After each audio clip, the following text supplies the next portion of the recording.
그들에게 말하되 아시아에 들어온 첫날부터 지금까지 내가 항상 여러분 가운데서 어떻게 행하였는지를 여러분도 아는 바니. 그러면은 이제 그 바울이 그 에베소 교회에 남겼던 핵심적인 목양에 대한 내용, 그 내용의 핵심이 무엇인가? 첫째로 바울은 이 에베소의 지도자들에게 이렇게 말했죠. 영혼들을 돌보는 직분자들은 전심을 다해서 섬겨라. 그래서 오늘 본문에 읽었던 말씀에 보면은 18절에 오매 그들에게 말하되 아시아에 들어온 첫날부터 지금까지 내가 항상 여러분 가운데서 어떻게 행하였는지를 여러분도 아는 바다. 여러분, 보통의 삶을 살아서는 이렇게 나를 본받으라든가 그리고 나의 삶을 다 보여주면서 내가 이렇게 살았다, 이렇게 말할 수 있는 사람이 많지가 않아요. 사도 바울은 말씀을 전했을 뿐만 아니라 에베소에서의 3년 동안의 삶이 자신도 하나님 앞에서 부단하게 부지런히 살았던 삶입니다. 특별히 에베소에서는 그 후원을 받고 생활하지 않았습니다.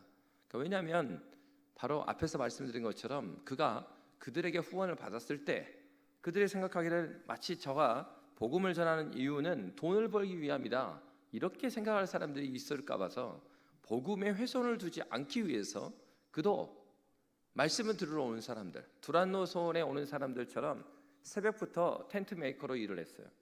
자기 생활을 자기가 다 감당하면서, 그러면서도 그 점심 전후한 오전 한 11시부터 해가지고 오후 3시 정도까지 집중적으로 해서 날마다 복음을 전하기를 2년 동안 했다, 그렇게 성경은 증거하고 있습니다. 그러니까 사도 바울이 어떻게 했습니까? 그가 복음을 전하는데 전심전력의 삶을 살 뿐만 아니라 복음을 전하는 대로 그도 삶을 살아냈어요. 성도들이, 그 에베소에 있는 성도들이 경제생활을 하는 것처럼 바울도 그렇게 살았단 말이에요. 너와 같이 똑같이 나도 살고 있다, 그러면서 삶이라는 것, 복음에 따른 삶은 이렇게 사는 것이다. 다시 말하면 그가 입으로 전했던 복음뿐만 아니라 그의 삶 가운데 바울은 그리스도의 복음에 합치되기 위해서 몸부림치며 살았던 사람입니다. 그러니까 바울이 첫 번째 이야기하는 건 그것이죠. 이 에베소의 장로들에게 남긴 말은 너희들이 영혼을 돌보는 데 있어서 전심을 다해라. 너희가 그 경제생활 하는 것도 무엇을 위해서 하는 거예요? 복음을 위해서 하는 것이다. 그러니까 이 사도 바울의 모든 삶은 이 복음에 집중되어 있고, 그렇기 때문에 너희도 이러한 삶을 살아라라고 말하고 있는 것입니다. 사실 그렇기 때문에 바울이 그러한 삶을 살았다는 증거는 뭐냐면, 바울이 그렇게까지 살았기 때문에 지금 이 말씀을 전하고 있는 곳은 밀레도입니다. 그리고 밀레도이고 에베소까지의 거리가 직선거리는 한 48km였대요.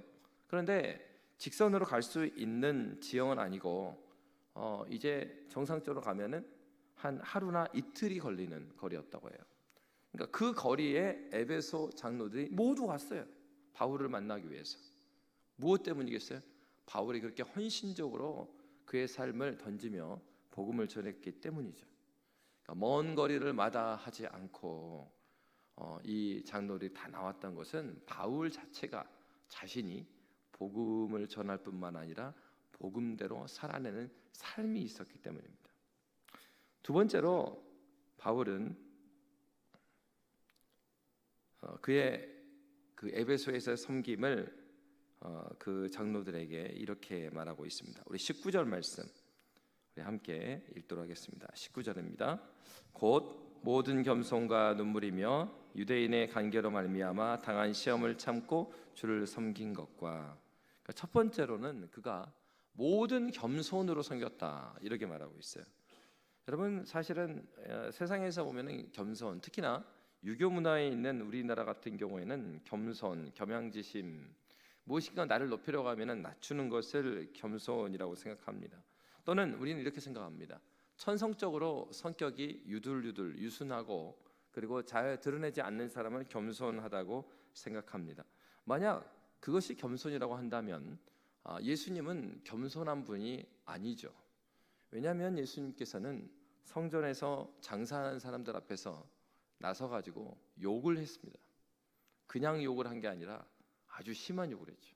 그래서 제가 여러 번 말씀드렸지만 그 독사의 자식들아, 예, 여러분 독사의 자식들아 들으면 기분 나쁘신가요? 전혀 안 나쁘시죠? 여러분이 상상할 때 아주 기분 나쁜 욕, 그거 생각하시면 돼요. 예수님이 그런 욕을 하신 거예요. 그러니까 그렇게 생각하면은 아니 예수님이 아무리 자기가 말씀을 많이 알고 그리고 선생이라 하지만은 아니 그래도 성전에서 이렇게 제사 지내기 전에 그 돈을 바꾸고 재물을 파는 사람들에게 이렇게 대할 수 있는가? 아니 저 사람 저렇게 너무 교만한 거 아니야? 이렇게 생각할 거예요. 성경에서 말하는 겸손이라는 것은요, 우리가 천성적으로 성격이 드러나지 않고 유순유순하다 그런 뜻이 전혀 아닙니다. 뿐만 아니라 바울 같은 경우도 그러죠. 만약에 겸손이라고 한다 그러면은 바울 같은 경우에도 디모데후서 3장 16, 17절에 보면 모든 성경은 하나님의 감동으로 된 것으로 교훈과 책망과 바르게 함과 의로 교육하니 유익하니. 여러분 겸손을 떠오를 때 사도 바울은 뭐라고 그랬냐면 책망을 해야 된다고 그랬어요. 교훈하고 책망하고. 여러분 겸손이 떠오를 때 어떤 이미지가 떠오릅니까? 무엇인가 잘못하면 지적하고 그리고 혼내고 그런 이미지가 떠오르세요? 겸손 떠오르면은 아시지만 아무 말씀 안 하시고 잘못하지만 묵묵히 뒤에 가서 청소를 했는데 잘못했어요. 겸손하신 분 떠올리면 어때요? 야 여기 안 됐잖아 이렇게 하는 게 아니라 뒤에 몰래 와갖고 닦아주고 가시고 뭐 이런 거 생각하잖아요. 그러면은 바울 같은 경우도 겸손하기 힘든 사람이죠. 왜 그렇습니까? 바울 같은 경우에 베드로 사도하고 한번 아주 세게 부딪힌 적이 있었습니다. 사실은 바울은 당시에 어떤 사람이었냐면은 초대교회적으로는 바울을 사도라고 인정을 잘 안 해주던 시절이에요. 바울이 이렇게 유명하던 시절도 아닙니다. 그런데 베드로는 어떤 시절이었냐? 베드로는 초대교회 예수님의 수제자로 초대교회 아주 큰 지도자 중에 한 명이었습니다. 그런데 예루살렘 공회 이후에 그 율법 그 우상에게 드린 음식을 어떻게 할 것인가 그런 논의를 다 하죠. 그러면서 음식을 먹는 걸로 우리가 이방인을 어렵게 만들지 말고 복음에 있어서 거리낌 없도록 우리가 만들어주자 그렇게 다 합의를 해요. 그런데 이제 한 번은 그 베드로가 안디옥에 가서 안디옥에 있는 지체들과 함께 식사 교제를 나눕니다. 그러니까 안디옥 교회는 이방인들이 대부분이죠. 그러니까 이방인들과 같이 음식을 막 먹고 있었어요. 그런데 그때 누가 왔냐? 예루살렘에서 온 유대인들이 왔단 말이에요. 유대 그리스도인들이. 그러니까 이 베드로가 예루살렘에서 온 친구들이 자기를 의심할 것 같아갖고 얼른 식사 교실에서 딱 벗어나요. 그러니까 그걸 봤던 바울이 아주 대놓고 베드로에게 면박을 줍니다. 네가 어떻게 이렇게 행하느냐? 복음이 뭐라고 말했냐? 복음이 하나님께서 주신 모든 음식들 그 선한 것인데 이방인들하고 같이 먹었다고 이방인들하고 같이 먹으면 율법에 저촉된다 생각해가지고 네가 떠나는 거 그게 말이 되느냐? 복음이 이미 율법을 완성했는데 그러면서 사실 바울이 베드로에게 할 수 있는 입장이 아닌데 바울은요 아주 화를 내면서 이 베드로에게 면박을 주죠. 여러분 이런 걸 보면은 바울은 겸손한 사람일 수가 없죠. 여러분 우리 세상의 기준과 특히나 유교적인 영향이 있는 우리나라 입장에서 보면 그것은 겸손한 사람으로 보이지 않습니다. 중요한 거는 성경이 말하는 겸손이 뭐냐 하는 것입니다. 성경이 말하는 겸손은 우리의 성정, 우리의 호불호 그것이 중요한 게 아니라 하나님 앞에서의 기준입니다. 그러니까 하나님의 복음 앞에서 바로 잡아야 될 것은 바로 잡아야 되는 것이에요. 사실 베드로에게 그렇게 바울이 화를 내고 그렇게 지적을 했을 때 사람들이 바울 자신을 욕할 것이라는 사실을 바울이 몰랐을까요? 그 정도를 모를 리가 없죠. 왜요? 베드로는 이미 교회의 초대교회의 큰 예수님의 수제자일 뿐만 아니라 큰 지도자입니다. 바울은요 지금도 의심하는 사람이 많아요. 그러니까 바울의 입장 그런 입장이 아닙니다. 그럼에도 불구하고 왜 그가 베드로에게 그렇게 혼을 내면서 큰 소리를 냈을까요? 그것은 복음 때문입니다. 만약에 그렇게 하지 않는다면 어떻게 되는 겁니까? 여전히 공예를 통하여서 우리가 이 음식을 먹는 데 있어서 이방인과 구분해서 먹고 그렇게 하지 말자. 왜? 율법은 이미 그리스도 예수께서 완성하셨기 때문에. 그리스도 예수 앞에서 이방인도 유대인도 없다. 율법을 이미 주님께서 완성하셔서 우리 모두 하나 되었기 때문에. 그러니까 초대교회 때 가장 큰 불편 중에 하나가 무엇입니까? 주는 평화, 막힌 담을 못 오셨네. 그 막힌 담이 초대교회에서는 이방인과 유대인이었어요. 율법이었단 말이에요. 그런데 그것을 뛰어넘고 완성하시기 위해서 예수께서 오셨는데, 예수를 믿는다고 하는 사람들이 바로 이 율법에 대한 문제 때문에 서로 티격태격 싸우고, 할례 문제 때문에, 그리고 음식 먹는 문제 때문에, 정함과 부정, 정결한 문제 때문에 서로가 하나 되지 못하는 거예요. 근데 바로 거기에 누가 있었어요? 베드로가 있었단 말이에요. 그러니까 바울 사도가 그렇게 했던 것은 무엇입니까? 이방인 교회와 유대인 교회, 유대 그리스도인 교회, 그리스도를 믿는 유대인들과 이방인들 교회가 분리되지 않고 하나 되게 하기 위함이었어요. 그렇게 하지 않는 순간 어떻게 되느냐면 수많은 이방인 교회의 이방인들은 유대인에게 있어 불편한 존재로 남아버리는 거예요. 왜? 대사도 베드로가 그렇게 구분해서 먹었다. 그러니까 너희도 이방인과 같이 식탁교제하면 안 된다. 유대인들 어떻습니까? 유대인들의 정결법에 의하면은 이방인들과 함께 밥을 먹어도 내가 부정해진단 말이에요. 그것 때문에 이방인들과 식탁교제를 안 해요. 교회의 하나됨을 위하여서 바울은요, 당시 상식에도 마찬가지고 우리나라의 유대적인 유교적인 생각에도 보면은 맞지 않게 보이지만 복음을 위해서 바울은 나서야 될 때 나선 것입니다. 겸손은 무엇입니까? 겸손은 무조건 아무 말 않고 조용히 있는 것이 겸손한 게 아니고 그리스도 예수의 복음이 온전히 서서 그 복음을 위해서 나서야 할 때는 나서고요, 복음을 위해서 나서지 말아야 될 때는 나서지 마는 것이, 그것이 겸손입니다. 예수님께서 가르쳐 주신 것은 바로 겸손이에요. 바울이 지금 말하고 있는 건 모든 겸손으로 생겼다는 것은 바로 이 얘기를 하고 있는 것입니다. 사람 대 사람으로서의 겸손이 아니에요. 사람 대 사람으로 하면은 바울은 베드로한테 그렇게 하면 안 됩니다. 그렇지만 복음 앞에서 그렇게 하지 않았다면 교회가 나눠져 버려요. 바울은 복음 앞에서 자기의 평판이 나빠질 거를 알면서도 그렇게 했어야 되는 거예요. 여러분, 우리는 어떻습니까? 우리는 사람에게는 잘 보이기 원하고 사람에게는 겸손하게 보이기 위해서 때로는 진리가 아님에도 불구하고 좋은 게 좋은 거다고 하고 넘어가는 경우가 종종 있습니다. 특히나 유교문화에 길들여진 우리는 진리에 대한 문제에 있어서도 그런 경우가 많이 있지요. 그래서 어떻습니까? 지난 설교에서 말씀드렸지만 선배님의 앞길은 귀중하지만 하나님의 영광은 안중에 없는 경우가 많죠. 진리에 대한 문제, 복음에 대한 문제는 이렇게 양보해서 지켜지는 것이 아닙니다. 사람 대 사람으로 겸손하게 살아서 교회는 진리를 계속해서 떠나게 되는 결과를 가져온다. 그러면 사람 대 사람에게 있어서 조금 무한한 것을 감수해야죠. 복음 앞에서, 하나님 앞에서 내가 어떻게 해야 될 것인가. 신앙은 하나님 앞에서의 나의 믿음의 자세인 거죠.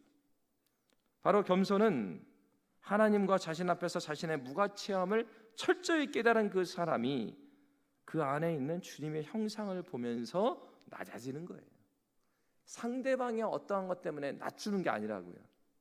그리스도 예수 때문에 그러는 거예요. 예수로 말미암아 회복된 하나님의 형상 때문에 내가 낮추는 거예요. 누구 때문에요? 그리스도 예수 때문에. 그러니까 상대가 무엇인가 학력이 있고 재산이 있고 무엇이 있으니까 그 사람에게 대해서는 그 격에 맞춰서 하고, 그리고 그렇지 않는 사람한테는 그 격에 맞춰서 한다. 이것은 어떤 것이에요? 이것은 그리스도 예수 앞에서 행하는 것이 아니고 그냥 사람 앞에서 사회생활하고 있는 것입니다. 바울은 그 얘기를 하고 있는 거예요. 모든 겸손을 했다. 중요한 것은 무엇을 위한 겸손인가? 기준이 하나님 나라의 복음이죠. 주의 하나님 나라의 복음을 기준으로 삼아 그 앞에서 어떻게 할 것인가. 여러분, 결국은 이런 겸손은 그러면 어디에서 오겠어요? 그리스도 예수의 복음이 내 삶의 중심이 되려면 회심하지 않고는 이러한 겸손을 가질 수가 없죠. 수도 없는 나를 주님처럼 모든 겸손과 온유로 살아가게 해주십시오. 살아낼 수 있을 것 같습니까? 예수를 만난 적이 없는 사람 그렇게 못 살아요. 왜요? 그리스도 예수를 만나야 그리스도 예수께서 주님의 말씀을 내 심장에 심어주시거든요. 아니, 내 심장에 그리스도 예수께서 심겨지지 않았는데 자원함으로 어떻게 순종합니까? 자원함으로 하나님 말씀의 기준이 어떻게 됩니까? 여러분, 이거 회심하지 않고는요 일어날 수 없는 일이에요. 회심하지 않게 되면요 모든 사상과 생각 가운데 뭐가 먼저인 줄 아십니까? 어른들 앞에서 이렇게 해야죠, 이렇게 나와요. 아유, 집사님, 어른들 앞에서 이거 해야죠. 잘 생각해 보십시오. 그거 조심해야 됩니다.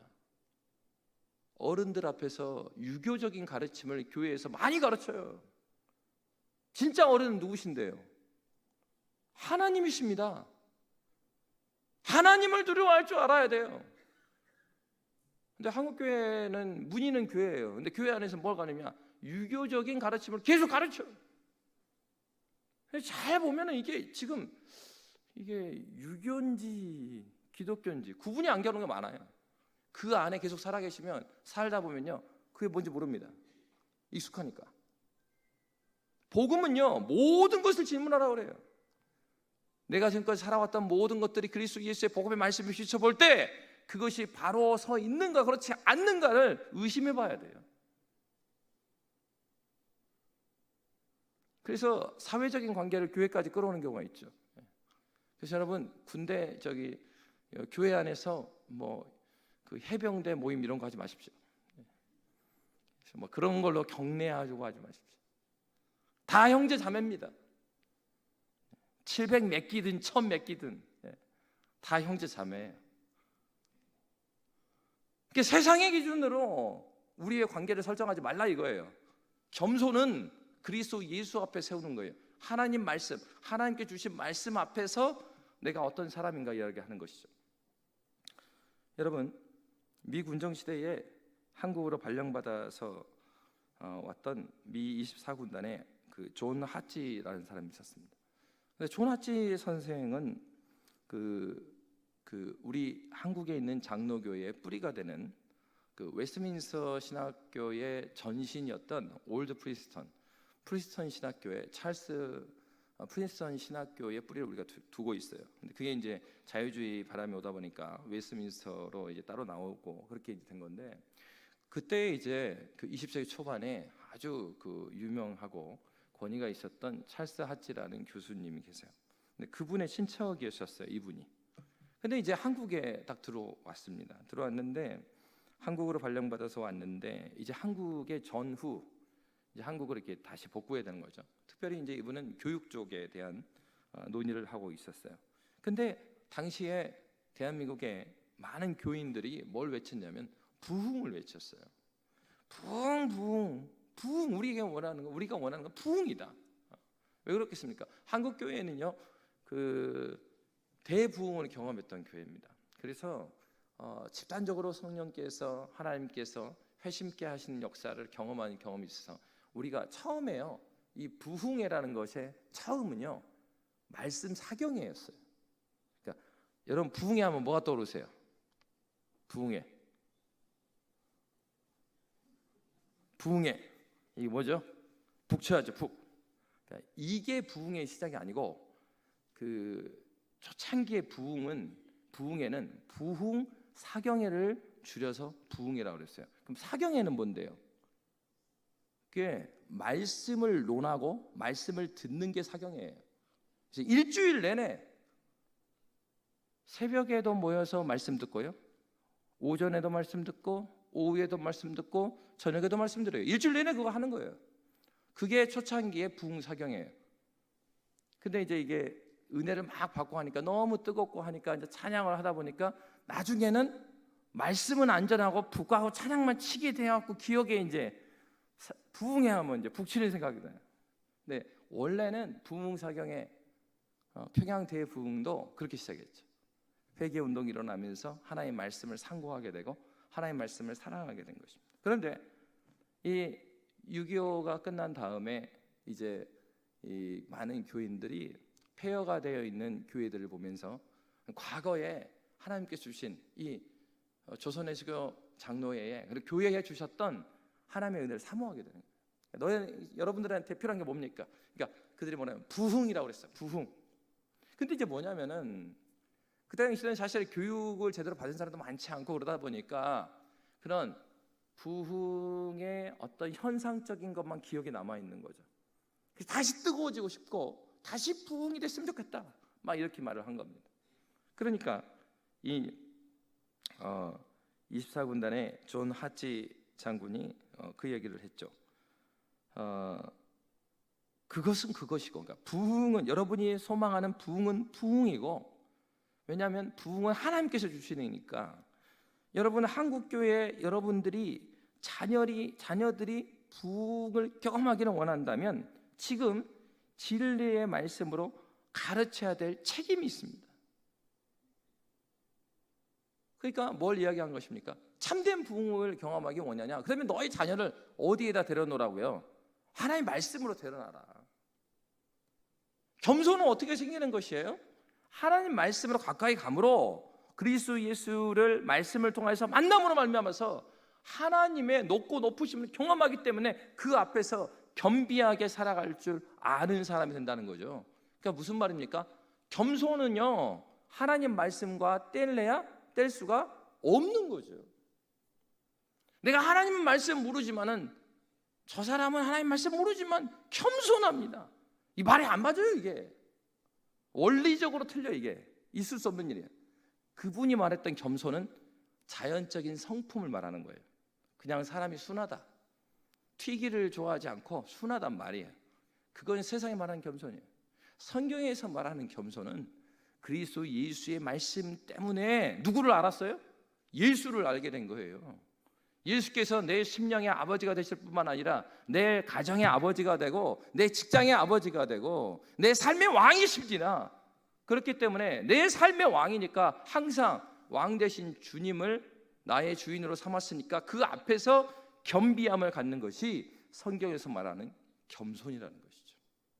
그러니까 예수를 아는 것, 다시 말하면 말씀을 아는 것과 겸손을 분리해서 말할 수가 없는 것이죠. 두 번째로 바울은 이렇게 말하고 있습니다. 19절의 말씀에 보면 모든 겸손과 모든 눈물들로, 한글로는 눈물로 돼 있어요. 근데 이게 이제 복수로 돼 있습니다. 눈물들이에요. 원어를 보면. 그러면 사도는 이 눈물들을 어떤 면에서 이야기를 한 걸까 하는 것입니다. 사도는요 에베소에 갔을 때 저처럼 이렇게 기존에 교회가 있는 곳으로 온 게 아니죠. 그러니까 사도 바울이 에베소 교회를 간 것은 어떻게 생각하시면 유진별 선교사님이 광주에 온 것처럼 생각하시면 돼요. 교회가 없어요. 교회가 있는 곳으로 간 거 아니에요. 교회가 없어요. 그러니까 어떻게 해야 됩니까? 두란노 소원에서 가르치기 전에 뭐 했겠어요? 복음을 전해야 될 거 아닙니까? 복음을 전했다고요. 그러니까 여러분 우리 양림교회도 하나님께서 새 가족들을 막 보내주시죠. 그러니까 한 영혼, 정말 한 영혼을 전도하기가 그렇게 쉽지가 않아요. 제가 홍콩에 있을 때도 진짜 이게 막 시위에다가 코로나로 사람을 만날 수도 없는데 전도를 어떻게 합니까? 애가 타는 거죠. 아니 사람을 근데 전도는 둘째치고 교인들도 못 만나고 있는데 부임을 했는데 교인을 신방을 못해요. 신방하는 순간 아 목사님이 코로나를 전파하고 다니시네 이렇게 되니까 그러니까 이제 홍콩은 갔는데 시위 때문에 이 사회가 혼란해 갖고 시끄럽다가 시위가 다 끝나니까는 코로나가 왔어. 그러니까 아마 이제 한번 클로즈를 하면은 한 3개월, 4개월 다 문을 닫아요. 사람 만나기만 하면 막 벌금을 주고 막 개인한테 벌금을 막 줍니다.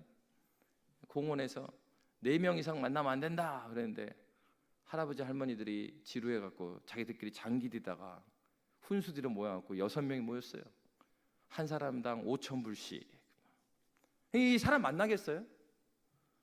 그러니까 어때요?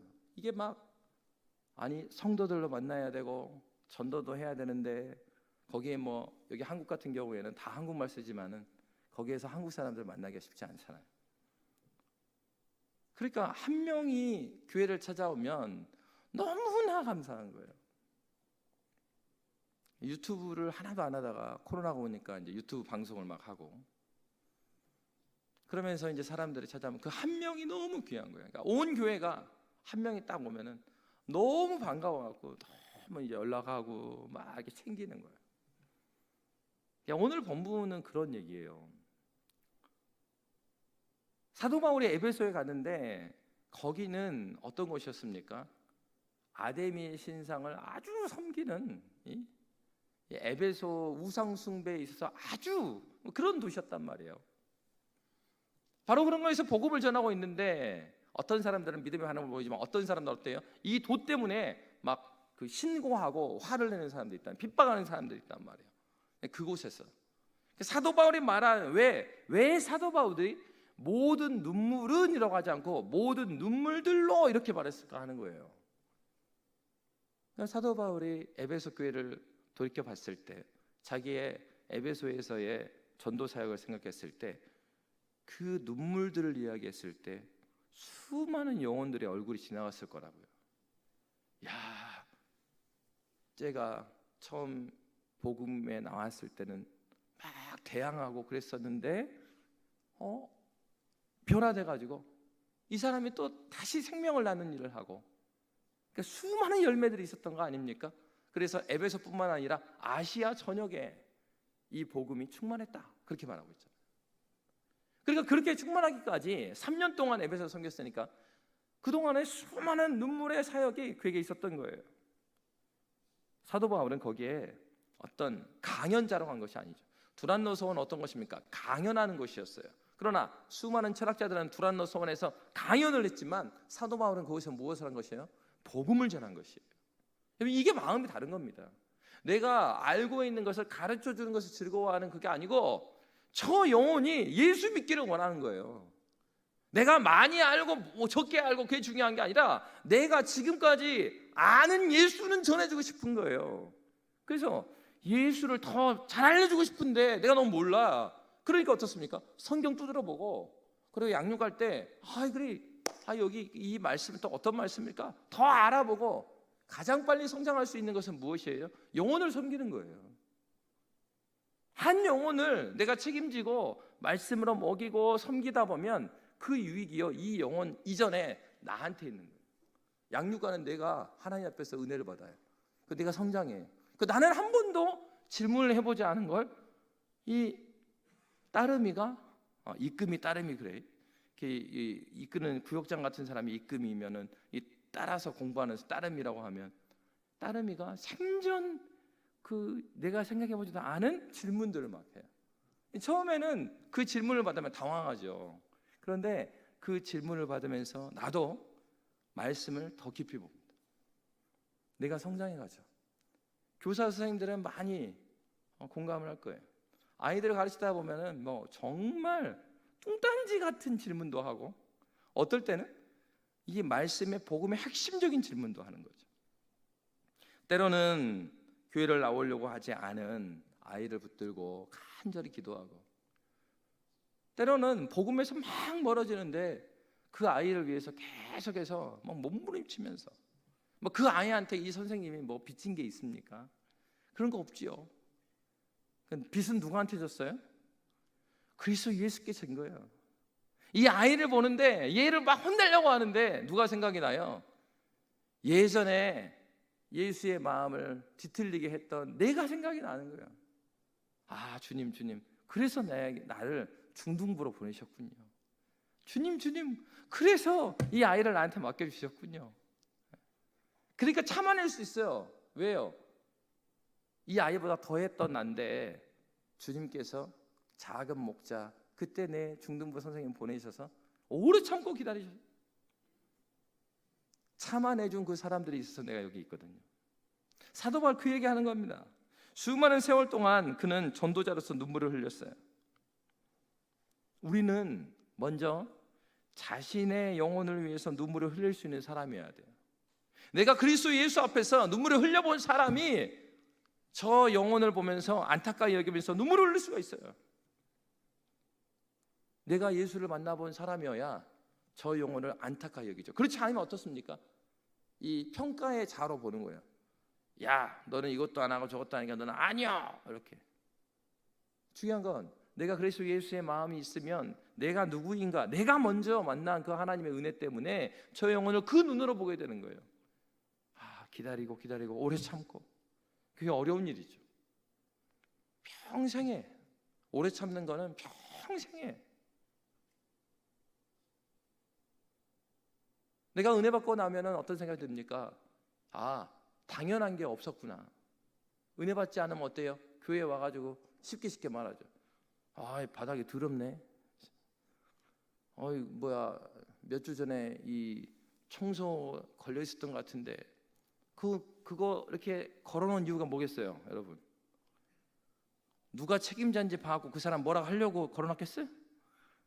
걸어놓으면은 여러분한테 이름 쓰라고 걸어놓은 거예요. 그래서 어때요? 그 은혜의 사람은 저거 내야 되겠구나, 이름을 써요. 은혜가 없는 사람 어때요? 지나가다 보니 홍길동이 구역인데 홍길동이가 청소를 안 하는구만. 주님을 사랑하는 마음이 있으면 그런 눈이 아니라 지금 청소할 사람이 부족한가 보다, 화장실 섬길 사람이 부족한가 보다, 내가 가서 해야 되겠다. 그지? 손이 미치지 않는 곳에 주님의 몸된 교회를 내가 세워가자. 보이지 않는 곳에서. 지난번에 말씀 전하러 오신 장재현 목사님 그러시는 거예요. 양림교회 너무 좋은 곳인 것 같대요. 그러니까 목사님 그 주일날 보는 것도 아니고 잠깐 보고 뭘 이렇게 그런 말씀 하시냐고. 그러니까 아니라고.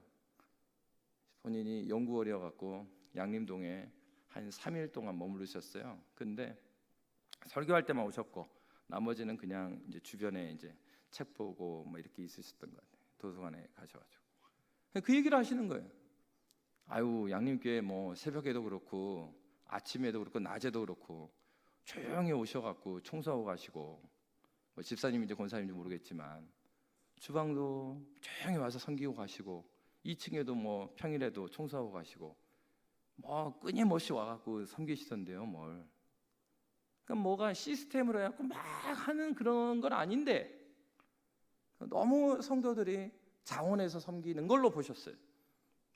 여러분 그렇게 섬기고 계시는 거죠?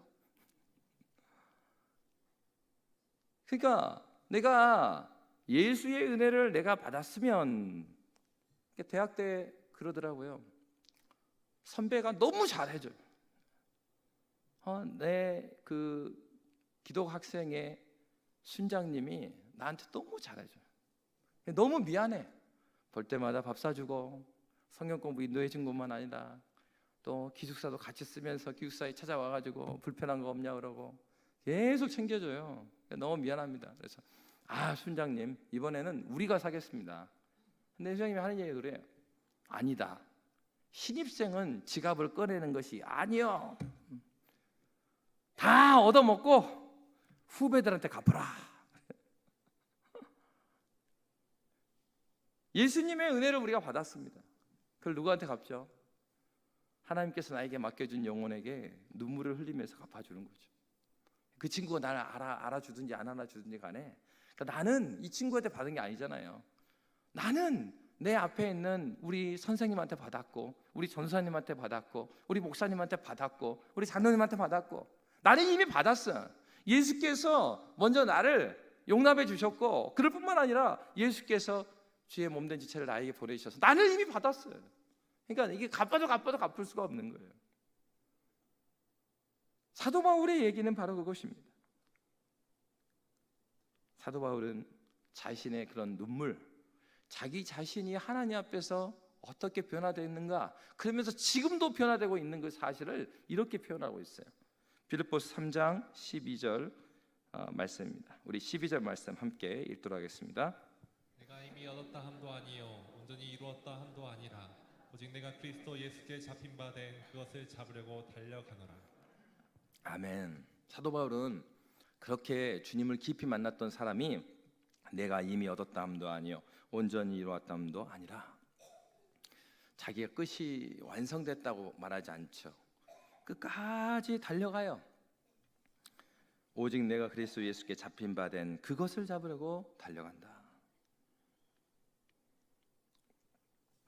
성경에 보면은 이제 에베소 교회에 바울 이후에 또 다른 목회자가 나옵니다. 이제 마지막에 그 사도 요한이 이제 에베소에서 사역을 했다고 그렇게 전해져요. 그런데 이 사도 요한은 사실은 복음서에서 소개된 요한, 이 요한은요 별명이 우레의 아들이었어요. 우레가 뭐죠? 우레, 번개, 천둥 번개예요. 왜 그렇게 이름을 지었겠어요? 이 별명의 별명, 우레의 아들. 성격이 안 좋아요. 성격이 버럭 너무 화를 잘 내, 흥분을 잘해. 그러니까 오늘날로 하면, 그죠? 오늘날로 아이들의 별명을 지었으면 애들이 그렇게 부르요. 버럭 아저씨 나타났다. 우레의 아들 버럭 아저씨예요. 버럭 아저씨. 요한이 성격이 이렇게 나빴단 말이에요. 그런데요, 요한 사도는 마지막에 그 요한 1, 2, 3서를 쓴 요한이죠. 그 요한의 마지막 별명은 사랑의 사도였습니다. 그래서 강단에 나이가 들어가지고 그 강단에 이렇게 스스로 올라오기가 힘들었대요. 그러면은 제자들이 부축해서 겨우 올라가는 거예요, 강단에. 그래서 이 연로한 요한 사도가 말씀을 전합니다. 근데 이제 너무나 몸이 안 좋기 때문에 충분하게 말씀 못 전하죠. 서서 때로는 그랬다고 해요. 강단에 서갖고, 사랑하는 여러분, 하나님이 우리를 사랑한 것처럼 서로 깊이 사랑하십시오. 이 한마디 하고 설교를 하지 못하시는 거예요. 몸이 안 좋으시니까. 그리고 내려오셔요. 근데 그렇게 했는데 성도들이 그 말씀을 들으면서 다 우는 거죠. 왜요? 사도 요한의 삶이 있으니까. 그동안에 자신들을 얼마나 사랑해줬는지 그 한마디 말을 하는데, 그 요한 사도에게 사랑을 받았던 그 학생, 요한 사도에게 사랑을 받았던 그 부역장, 요한 사도에게 사랑을 받았던 그 한 명 한 명의 사람들이 다 거기 있는 거예요. 그러니까 한마디 설교를 하고 내려감에도 불구하고 요한의 삶이 사랑이었기 때문에 모두가 함께 그 앞에서 우는 거죠. 여러분, 사도 바울이 말했던 모든 눈물들로 섬겼다는 얘기는, 이것은 자기의 인생에 대한 얘기였어요. 사도 바울이 몇 번 집회 때 울었다는 얘기가 아니라, 그 영혼을 한 명 한 명을 섬기면서 그 영혼이 쓰러졌을 때 사도 바울이 같이 쓰러진 곳에서 울어주고, 말씀으로 권면해주고, 일어날 때까지 기다려주고, 그러한 자신의 인생이 섞여 있는 그 말인 거죠. 여러분, 이렇게 사는 것은 쉬운 얘기는 아닙니다. 어떻게 이렇게 살 수가 있어요? 하나님의 은혜가 나를 채우지 않으면 우리는 우리 스스로 그런 사랑을 만들어낼 수가 없는 사람들입니다. 왜 우리가 은혜 가운데 나아가야 하고, 왜 은혜의 수단인 주님께 나와야 되겠습니까? 주님은 여전히 무한하고 영원하고 불변하신 사랑으로 저와 여러분을 지금도 기다리고 계시기 때문이에요. 예수께 돌아갈 때, 주님께 돌아갈 때 우리는 모든 겸손과 모든 눈물들로 영혼들을 섬길 수가 있습니다. 영혼들을 사랑하는 마음이 생기지 않으신다면 어떻게 해야 되겠어요? 사랑이 풍성하신 주님께 돌아가야 됩니다. 주님께 돌아가십시다. 주님께 나아가십시다. 그것이 교회가 교회 되는 길입니다. 저와 여러분 가운데 사랑의 하나님께서 오늘도 충만한 사랑으로 우리 교회를, 우리 가정을, 또 이 명절을 주님께서 안아주시기를 주의 이름으로 축복합니다. 살아계신 하나님 아버지, 주의 은혜를 인하여